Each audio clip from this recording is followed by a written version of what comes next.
You're listening to Francis Oblivion and the Mad Undead by J. Johnson Higgins. This audiobook edition is a Kiss the Widow production.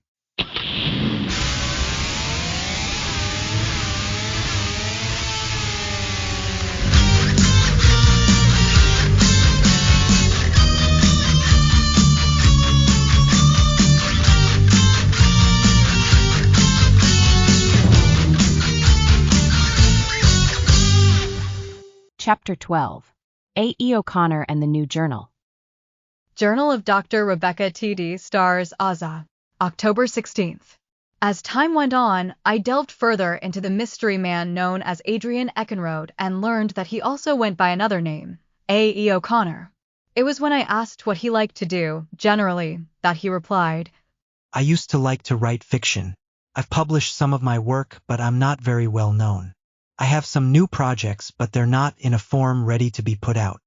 I then corrected him and said, shouldn't it be I like to write fiction? I know things are a bit strange right now, but the world hasn't completely come to an end. We'll get it back. Don't give up yet. I believed deeply that we would return to some aspect of the lives we knew. He replied, Fair enough. I currently like to write fiction. Much better. I remembered reading in a psychological journal once that artists often tended to be both introverts and extroverts, having the traits simultaneously or constantly hopping back and forth between the two, allowing for a public persona, or a few, and another that is reserved for reflection and observation. This is not always the case, but it does make sense to me from my experiences. This would explain why the seemingly shy Adrian often surprised me with random outgoing behavior. He's puzzling, but now I think I understand him a little bit better. My ex was an artist, and he was almost the same way. He was the bass player and lead singer of his band Battery Mind. Adrian reminds me so much of him in certain ways, in others they're very different. I'd gotten used to it, and have developed a level of comfort with it. Maybe that's why we get along so well. I developed several rituals over the past year. One is that every morning I inspect my motorcycle for any defects. I depend a lot on it and want to be sure it will work for me every time I get on it. No doubt, if there was ever an easy way for Francis to kill me, it would be to transform my bike into a high-speed death machine while I'm asleep, or to foil my speedy escape. I make sure it's in good repair every morning, no exceptions. I'll also admit, I like my bike a lot, and I have fun keeping it up. I always have, but it's more important that I do it now. On most mornings, I also monitor the Mad Undead. Where are they? Are they moving? Are they behaving strangely? Any trends? My survival depends on being sure of where they are and where they are not on a regular basis. I must get up very early to do this. Knowing where they are and when allows me to carry out another ritual, gathering food and supplies. Gathering should only ever occur during the middle of the day in locations away from where they were last seen. I typically gather only what I can carry in a backpack, otherwise I must be creative, make do without, or use what I need during the outing itself. I avoid this activity during overcast and never do it during or around a storm unless it is an absolute emergency. This is because I have seen the Mad Undead test the limits of what is considered daylight far too often. They really push it, and the true time of sunrise or sunset means little on those days. Toward the beginning of this year, I was in pure survival mode and made several trips for essentials only. I'd usually make the trip every 7th day or close to it, weather permitting. Later on, after some deliberate stockpiling, I was able to be a little bit pickier and started choosing things that I wanted while I was out. Then, I'd gotten used to the special trips themselves just because they were different from the scouting days. Those 7th days started to evolve over time into something I really looked forward to. I'd see different areas of the state at different times, go by the libraries I knew so well, and pick out new books for the week. If I was feeling adventurous, I'd even go by a bookstore. I had to be feeling adventurous on those days because the only ones I knew of were back in the city, past Mad Undead hotspots, and all the stores were special ones where I had to have something specific in mind that I wouldn't find anywhere else. I did not want to break down while out in those areas too late in the day. Oh, and reading had become my main source of entertainment. Yeah, that's right. The librarian with everything in the world at her disposal, and of course, she still chooses to hang out at the libraries and bookstores. Well, I happen to like it and always have. I just love browsing and finding so many neat things. I call these seventh days collection days. And for all intents and purposes, you could say they were like my weekends this year, even if they didn't always fall on a Saturday or Sunday. I'll probably have to take an early collection day this week because Adrian ate all my fucking food. Okay, maybe not all of it, and sure, it was a joint effort. We just ran out of the good stuff twice as fast, and now I'm suffering. Yeah, I anticipated it, and we could survive just fine without the trip, I suppose. But going another week like this is not going to fly. It's funny how a deadly situation like this can be converted into something of a routine, as long as you're careful about it. While I have other safe houses at alternate remote locations that I'm used to switching between, I've been staying at the lighthouse lately, and even more so since meeting Adrian. The location is my favorite, and the stability has also been nice. The rule is, wherever I've spotted the mad undead last or otherwise know of their recent activity, I plan on staying at whichever temporary safe house can keep me a minimum of 25 miles away.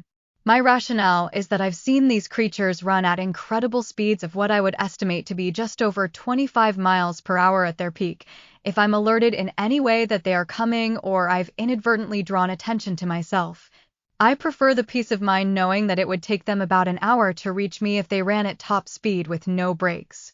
I have circles of protection in place, but this is a practical precaution for the worst-case scenario. I was happy that this was the first location we'd be staying. I'd gotten into the habit of reading the books I pick out for the week after I shut myself in for the night to keep from thinking about what's wandering around outside somewhere while I sit in the dark all alone by my candles. Candles, another wonderful asset. I grab them whenever I see them. This habit of reading books in the evening continued even after I'd met Adrian. I'd read so many books this year. I used to read horror all the time, but this year, I thought I'd scale back on that a bit for obvious reasons. Now I substitute in some mysteries, espionage, romance, and a healthy share of nonfiction. I find myself picking up some titles that were simply new releases and bestsellers last year, regardless of genre, just because I can, and it's nice to read something I would not normally choose for a change. Some were young adult novels, self-help, memoirs, and even cookbooks with some decent vegan recipes in them. I'd read my most recent Cycle Track magazines, a motorcycle enthusiast's magazine, more times than I can count too. They were the last few issues before I put the world into a cocoon. Once I learned that Adrian was a writer, I made it a side quest of mine to find a copy of one of his books during one of my special trips into the city. This would give me a taste of something fresh, and give me a little more adventure, as if there wasn't enough already. I found a copy of one of his books. I had to take a dangerous detour to get it from an independent bookstore called Blue Ernestine's, just beyond a mound of rubble. It was the third indie bookstore I'd hit while in the area. The roads were really no good over there, which required I go on foot for some distance, but I wanted to give it a try. Of course, this also turned out to be a day where a storm rolled in unexpectedly, and the mad undead emerged before they should. It is in times like these when, suddenly, night gets a faint glow despite the true hour. I survived by hiding briefly in a mosque. I grabbed a chador at the entrance, slipped off my shoes, and remained inside for nearly an hour and a half, allowing the storm to pass and the mad undead to leave the area when the sun came back out. Survival tip: the shadows will avoid religious grounds, even if they see you enter or stop on that land. So, before you go out, become familiar with the local religious sites, respect those grounds, and be prepared to cut through them or take breaks in them. You'd be surprised how many sanctuaries like this are around. Once I had the opportunity, I rushed back to my bike and to safety. All of this for a book. The things we do to keep our sanity. I was so excited when I made it back. The book is titled Who is Don Walden? It's a fiction novel, but after reading it and discovering its political and clearly feminist elements, the titular heroine's journey as a political activist, I'm no longer surprised that I found it on the shelf at Blue Ernestine's, which is a bookstore/coffee shop that typically features political and nonfiction titles. I had no idea that these kinds of complex concepts were brewing inside of Adrian. I've gained a greater respect for him considering this. We have more in common than I thought. I enjoyed the pace of the book.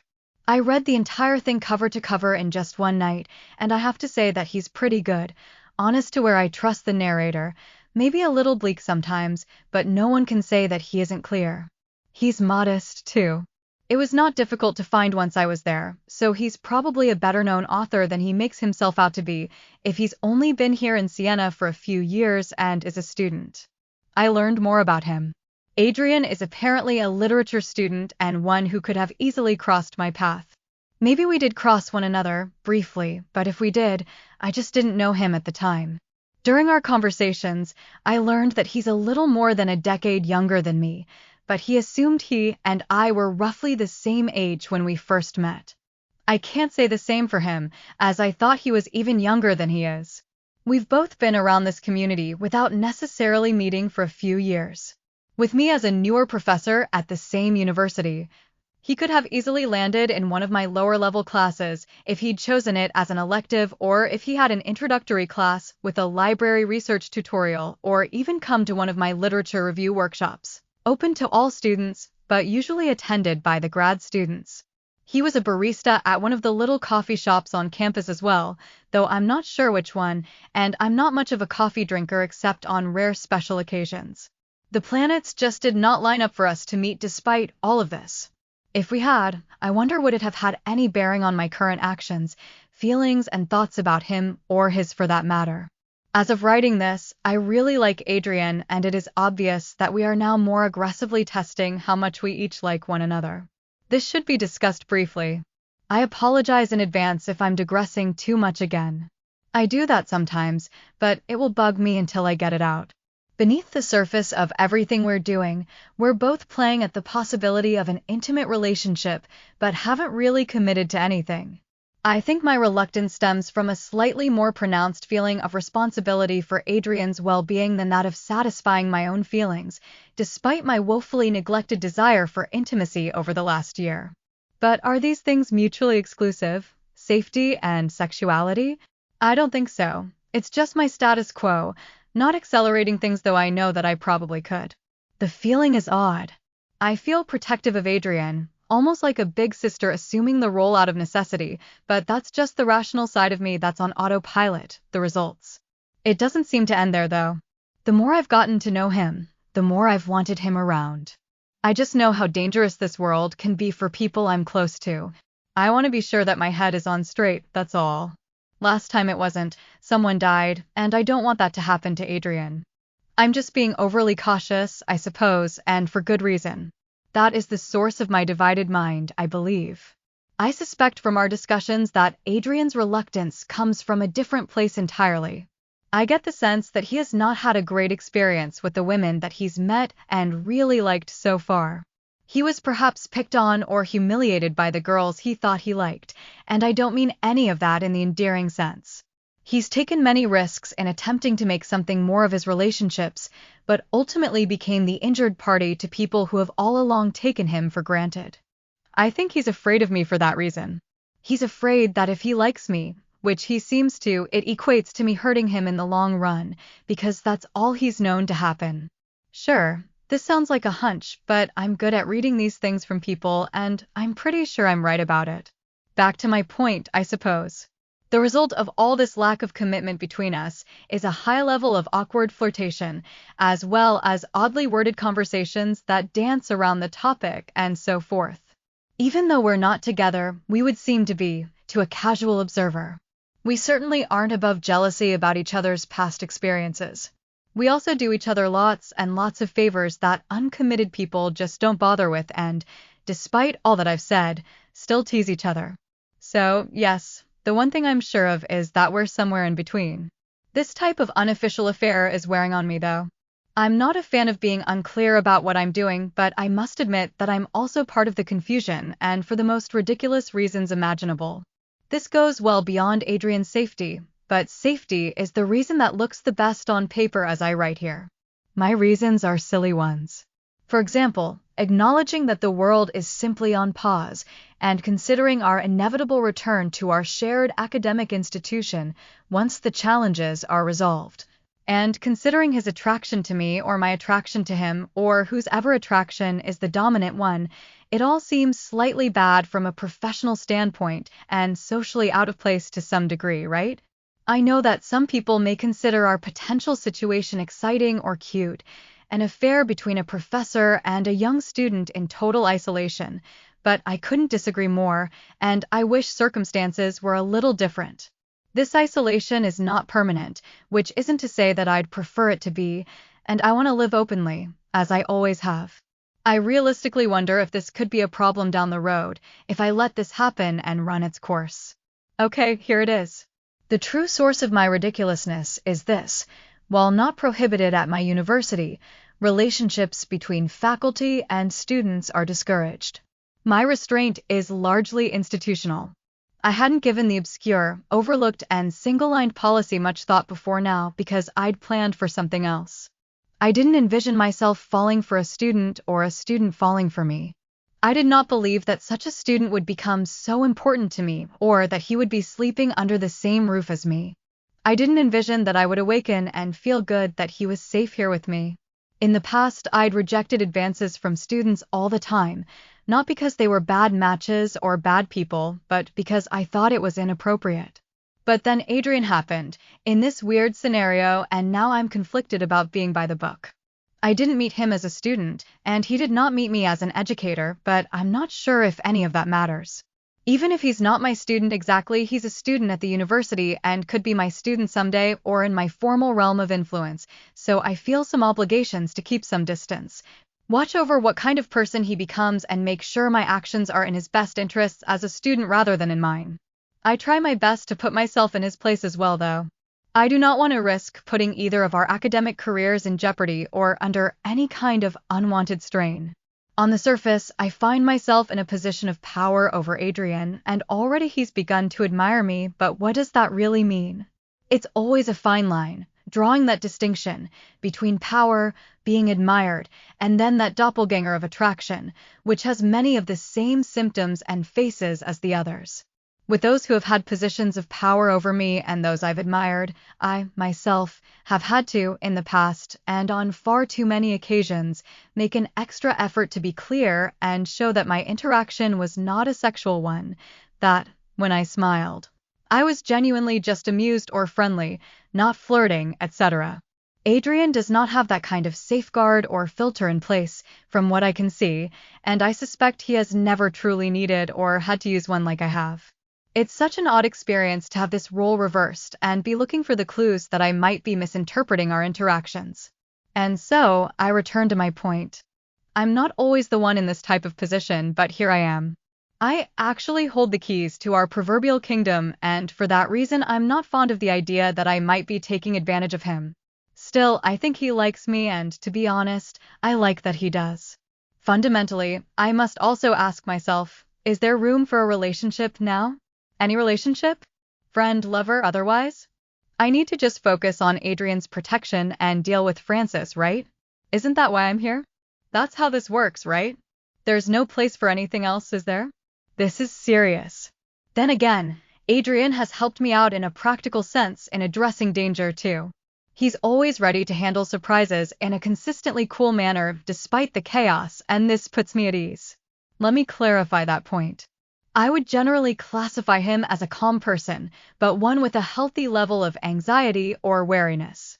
He always seems a little afraid, but when things get legitimately terrifying or dangerous, he never gets any more afraid than that mild baseline I've come to know him by, which nets to bravery in the most hectic of circumstances, and for that reason alone, I just want to fuck his brains out then and there. I'm such a mess. I'm sure there's probably some prohibition against witches screwing their magical companions, right? Isn't it exploitive to call a magical companion and then, I might need to get my priorities in order, come to think of it. Because here I am engaging a demon from another century, but the one thing really stressing me out right now and making my stomach feel all wonky is a vague university policy on dating students who attend, something that is not even applicable right now. Admittedly, though, I'm overjoyed to be thinking about something like this for a change, something almost normal again. But I warned you. I told you I was a dork, and dorks think about these dorky things and write about them at length. They look ahead and drive themselves nuts unnecessarily. When everything snaps back to normal, and let's say I allow this, Our blooming relationship will have to run a social gauntlet that I'm not sure he or I am ready for. We'll have to both go right back to that campus and try to pretend that we're picking up life where we left off, but we're not. We're affecting one another. We have affected one another already in ways that no one else could ever understand. I knew the professors that Adrian spoke of when he talked about his coursework, and I'd made him aware that I did. I didn't know them all personally, but I did know many of them well enough and will see them again on a somewhat regular basis. Similarly, I'd worked with many students that are considered his classmates, some as advisees, mentees, and/or direct students. That could get awkward in a social setting for either of us from simply holding hands. Making sure Adrian was aware of all these potential social complications did not deter either of us, as I thought it might. I would say it made me flirt more often and made him more assertive toward winning me over. I saw him as my forbidden fruit. Adrian wants me exactly as I am, and that's what sticks with me when I back away from rationalizing everything. I mean, he really sees me as some kind of catch, which I don't understand. I'm not that pretty, I'm too selfish, I've been told that more than once, and I don't know. It's weird. Regardless, I just don't know if it's appropriate yet to endorse wholeheartedly. So here we are in limbo. There's a whole other side to it too. Half of what's going on here is the result of my all-important circumstances. I happen to have a working plan and Adrian is here, believes in it, and is going along with it. He trusts me to carry it out. Now I must deliver. I absolutely must. We're at the very least survival partners, so I suppose this attraction can happen. We are seeing daily if we can rely on one another, and the answer to that question is repeatedly yes. That's a foundation that people go a lifetime without ever truly knowing. In conclusion on that point, I question if my world must just be about survival. The answer, probably, but we'll see. That's where we are. Anyway, I asked him about his stories, and he guardedly told me a little, as if telling more would spoil what he had in store. I respected the boundary. As we sat on the love seat in that open common living room area of the house next to the lighthouse tower, we could see the kitchen, dining room, and the front door, every major room and entrance. The place was cozy. I casually rested my head across him as if he were my pillow and looked up at him, and he didn't mind. His stories were fantastic. As I listened to this man go on about his creative pursuits, I started to feel more comfortable revealing more details of how I intended for him to help me, or, in his words, repay his debt for saving his life. I wanted to know this man a little better before fully dragging him into my world, and he was letting me know him, finally. Adrian's descriptions of his experiences and creative writing seemed to alone tell me that he was good at describing things vividly. He knew what to describe, and in what order. Unlike me, who describes whatever's on her fucking mind at the moment, whatever order that may be, reader be damned. He was a storyteller, once given the opportunity to get going anyway, and so I made sure not to interrupt him. I thought back on my great-grandfather and considered that maybe Adrian could tell his story too, not just his fiction stories, but this strange reality we found ourselves in. I got up, went through my backpack, and pulled an empty composition book, one which would have been my next journal, to present to him. This is for you. I picked it up when I was out. I want you to write about your experiences in it, I suggested. He accepted the black and white marble composition book, but had an expression that told me I should explain. I think my words were, I want your help with recording what occurs around us for a few reasons. First, I need a second pair of eyes on what's happening. This seems odd, but we've both seen some pretty unique things. Think of what we've seen but regularly dismissed as trivial but isn't. Since we're the only two here, I feel like we almost have a responsibility to record what we do, or else it's possible that no one will ever remember what has transpired or understand it. I retrieved my own journal and showed it to him, not to read, but just to acknowledge its existence. I told him that I kept a journal just like it, and that it's been my best friend since the spell. I used to write in one every now and then before, but now I record my days and my thoughts pretty regularly. Second, I know that you must have a lot going through your mind. It's been several months of silence, and that's not small. It's very important that you deal with anything that's come up for you, and I think this is a great way. It's helped me a lot. Since you like to write, I think you should have an outlet. It's a place where you can say anything you want about whatever you want. You can write about things that you might not normally say out loud or say to someone like me but are still important to you. Journals don't forget, and they don't judge. Suddenly, I felt like a professor teaching again, that person who saw so much potential in others but just needed to encourage them to pursue it. I also gave him my great-grandfather's ink pen and explained that it was a source of protection and inspiration, but also danger. I explained its origins, its curse, and that its power comes from writing with it. With someone like you, who can give vivid descriptions, I think it could do a world of good, especially in our situation. I need to know that there is a second person that can fight Francis, and I want you to be that person. You'll just have to use it every now and then. If you don't like writing in a journal, you can stop. I won't be mad at you, but I just request that you write with it for a few days, that's all. Just until we deal with Francis. Will you do it? I'd gotten Adrian to agree. Tell me more about Francis. He said as if it were a condition of following through. That was when I revealed to him my great-grandfather's journal and directed him to the pages that would be of the most interest to him. Once finished, he still had questions, but he was better informed on the issue at hand.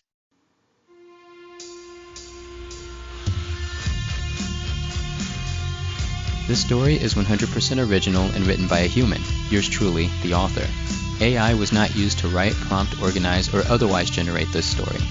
This audiobook edition was, however, created using licensed text-to-voice software with a lifelike casting and intonation manually adjusted and refined line by line by me, and art in and of itself. The theme music was written and produced by Kiss the Widow. If you like what you found so far, please like and follow, subscribe, and share. Also, please be sure to check out my socials.